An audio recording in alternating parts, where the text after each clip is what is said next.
Magandang umaga, magandang hapon at magandang gabi po sa inyong lahat. Ito po inyong likod, si JomarX. And today, we'll be showing the DIY Mosfet installation for the ANK AK74, if I'm not mistaken. I forgot. This unit is from a long time friend of the channel, and it took a long time for me to fix this because this is an extreme unit. As you can see, airsoft grade motor, really strong, and 16:1, full piston body upgrades. Nozzle, it doesn't have an upgrade option, and an M100 spring. This is extreme, and the rate of fire is really fast, and you can see here in a while. I first tried to use this DIY Mosfet, but it keeps burning. I burned 2 pieces of this one.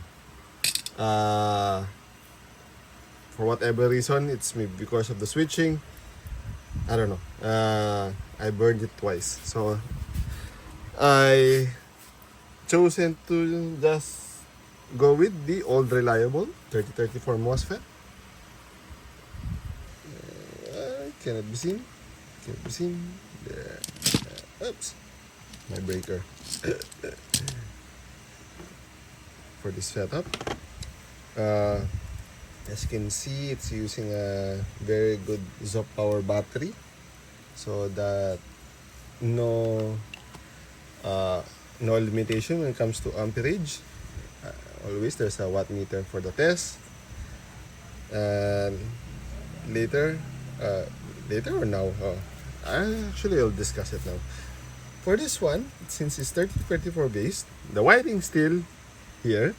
You can see the wiring, and the MOSFET is below. This one is already phased out, so it's hard to find nowadays to find the real one.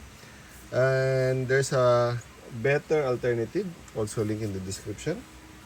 This kind of wiring is, as you can see, a lot of wiring, because it's an AK and the wires are outside. The version 2 types, most of the wirings are inside. This one is outside. This is usually, the AK is usually front wired, but I rewired it to rear wired because the battery is too big, this battery. And this will not fit the handguard, so it will be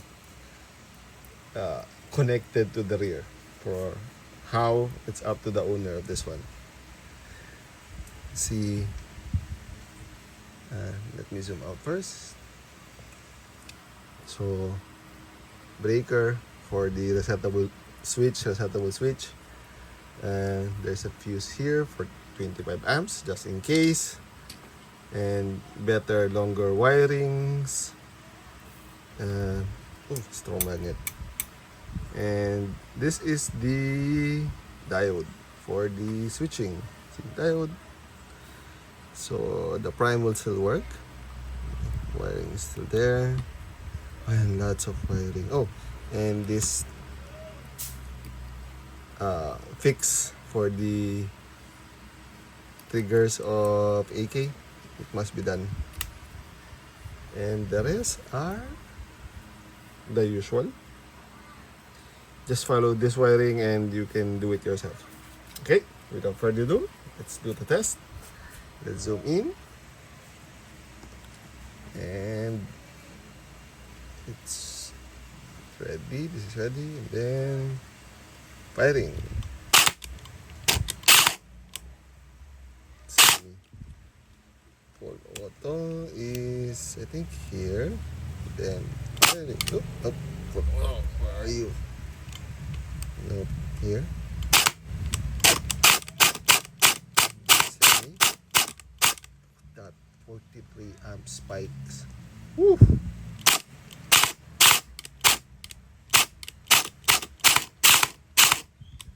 Where's full auto? Full auto. This one? There.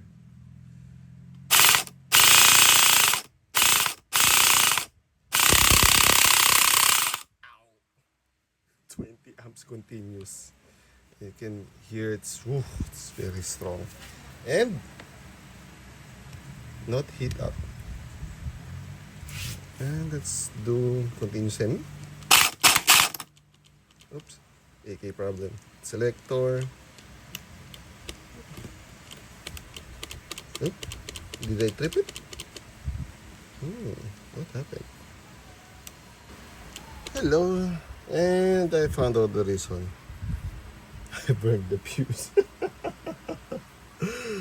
Since this unit is doing up to 25 amps, no, 43 amps, and this fuse is only come out. Where's my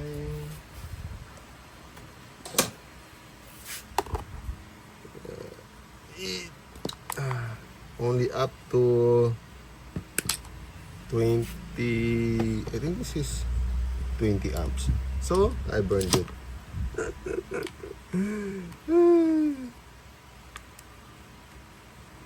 How to remove this?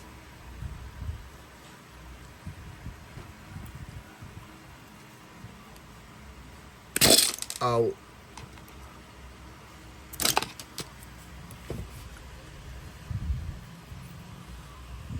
Focus. It is burned.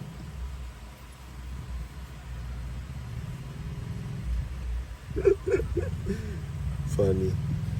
I need a stronger fuse. Do I have spare fuses here? Yes, I do have. This is what? Oh, 25. And this is 10. I use the 25. Ta-da!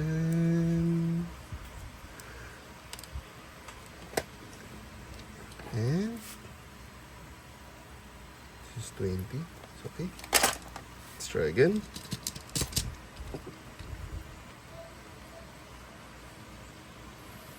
The problem with this one is this is a breaker type, DC type.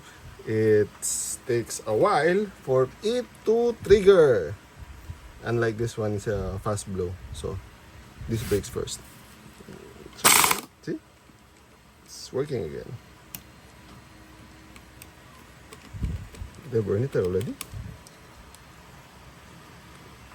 Nope. So it's the trigger. Low. Did I burn the fuse? No, it's not burned. So what happened to it? Difficulties open AK.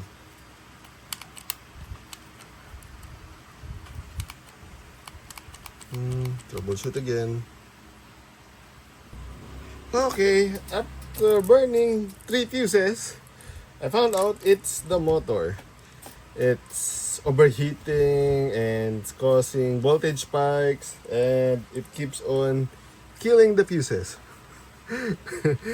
It's a good problem.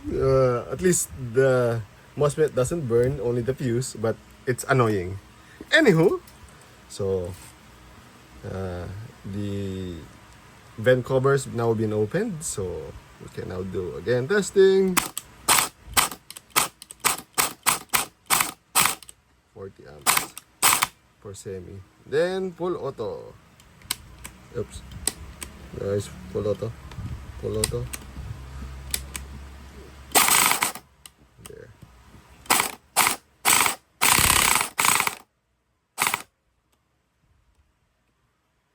And it stopped again. Did I burn the fuse again? Because I don't have a correct fuse. It's only 25 amps. Stop, nothing. So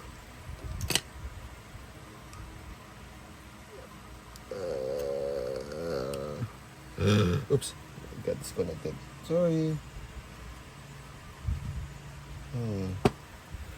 Here's this one. Troubleshooting.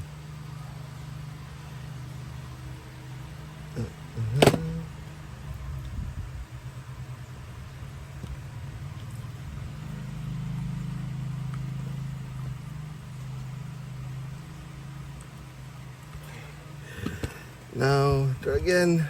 And semi. Where's full auto?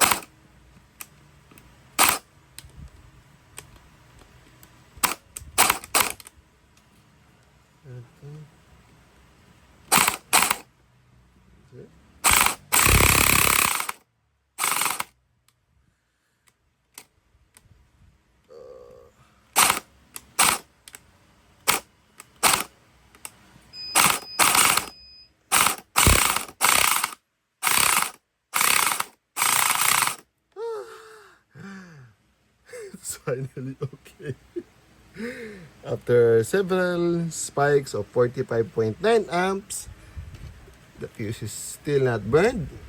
Wire got hot, fuse almost burned. The battery is okay. So, Mosfet nothing. So I can conclude, this unit is finally done after 200 years. Anywho, if you have any comments, suggestions, violent reactions, do not hesitate to put it down in the comment section down below. I'll answer it as soon as possible. Hanggang sa muli, paalam! Ting!